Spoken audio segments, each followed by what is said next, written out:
Is your cash racing through the business, or stuck in a traffic jam of stock and late invoices? The ratios in this video will show how quickly you sell stock, collect cash, and pay suppliers. Faster flow usually means a healthier cash position. Okay, so let's get started with a look at inventory turnover. This measures how many times you sell and replace stock over the course of 1 year. It has a formula of cost of sales divided by average inventory. So, let's say a business's cost of sales equals £600,000 and they hold average inventory of £100,000. By applying our formula, we see that this business has an inventory turnover of 6 times. This means that they sell all of their stock 6 times a year, or about every 61 days. Moving on to our next ratio, which is trade receivables turnover. This shows how long, on average, customers take to pay a business for their goods. The formula is trade receivables divided by credit sales, times 365.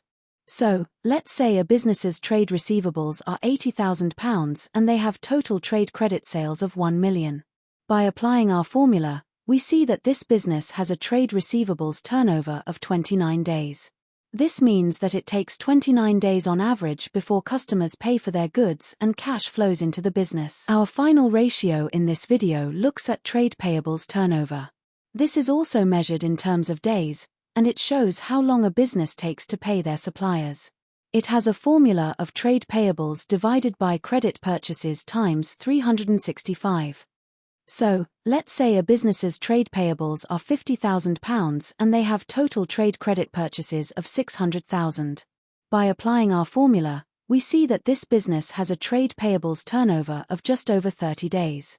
This means that it takes 30 days on average before the firm pays its suppliers and cash leaves the business. Putting this all together, these ratios map a firm's cash journey: buy stock, sell stock, collect cash, pay suppliers.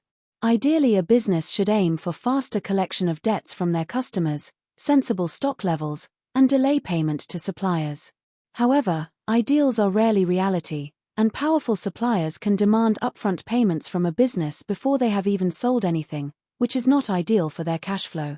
Some customers might also default on their debts, which again puts pressure on a firm's working capital. So let's quickly summarize the key points we have learnt. High inventory turnover. Great unless shelves go empty. Long payables days. Good for cash, but could strain supplier relations.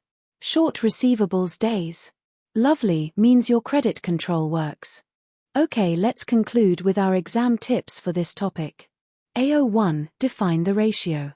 AO2, apply to the case data. AO3, explain what the result means for cash flow. AO4, evaluate with things like it depends on industry, season, credit policy, and supplier power. Okay, so that's it for now, but keep practicing your ratios until perfect. Don't forget to visit teachingbusiness.org.uk for more great resources to support your teaching and learning of business.